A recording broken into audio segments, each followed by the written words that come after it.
Boys and girls, last week we made a beautiful placemat in the style of Mr. Dale Chihuly. And if you remember, Dale Chihuly creates these beautiful chandeliers out of glass. And each piece of glass is so unique. It has many designs and patterns and shapes to it. We're going to try to recreate this type of design by using clay. And so I have a clay slab set up, and each of you will be picking up a clay slab from me, a small tiny bowl made out of aluminum foil. You can notice that slab is about 1/4 of an inch thick, and I also have a container of clay tools that we will be sharing with our table, but each of us should have a clay drawing stick. And so I'm going to take that drawing stick, and remember we were only using curvilinear lines to draw on our placemat. We're going to do the same on our clay slab. I'm taking my clay tool, my drawing tool, and I'm creating 5 curvilinear lines. If you recall, that's the same number of lines that we made on our placemat. After I have those lines drawn, I'm now going to use these clay tools to add textures and patterns into my spaces that I made with my clay drawing tools. And you can see there's a whole assortment of fun things to make textures with.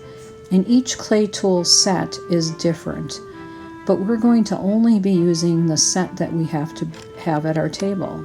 So let's be creative with that. So I have this popsicle stick. I'm going to use the end to make a texture that looks almost like scales on a fish. I use the bolts to make hexagons onto my design that I have on my clay. And I'm going to use this hexagon block by just pressing in, and I can have these beautiful rectangles that get pressed into the clay.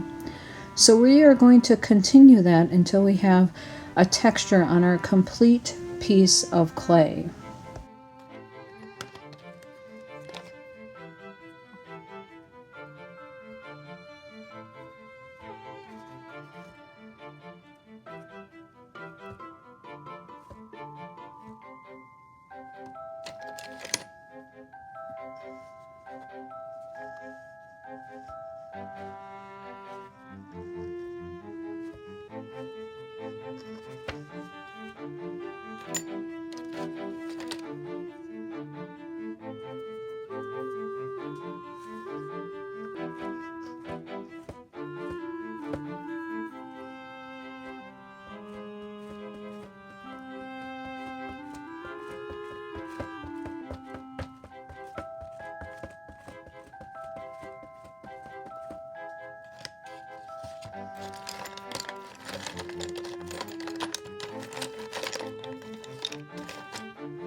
So boys and girls, I have textures on every part except for one.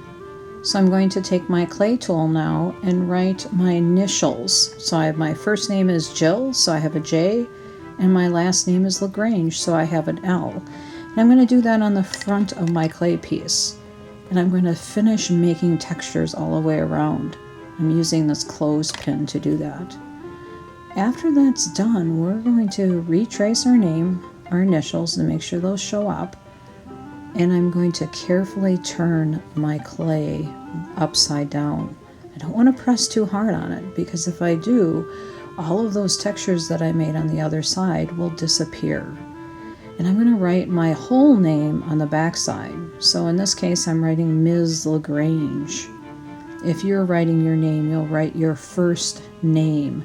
And if there's more than one of you in your class, write your initial for your last name as well. So mine is all set. I'm now going to take my clay and I'm going to make it the shape of a bowl. So Mr. Chihuly would do this with his glass. He would shape it with a container to make it into that bowl-like shape. So I'm gently pressing it inside.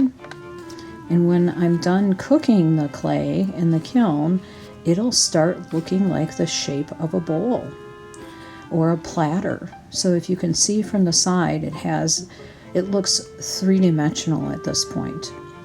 So now I'm needing to make legs for my bowl. But these legs are not going to be attached to the bowl yet. We'll do that next week after our clay is dried and ready to go. But I'm grabbing an extra piece of clay. So you can come to Ms. LaGrange and ask her for a piece of clay to make the feet of your bowl. And these feet, we're going to make them as spheres or a round ball. So I'm taking the clay and I'm rolling it inside of my hands to make the round ball. So I have 2, I'll make another one, and I will make 3 and then 4. And then you're going to go ahead and hand your project in to Ms. LaGrange. And we have to let it dry for 1 week.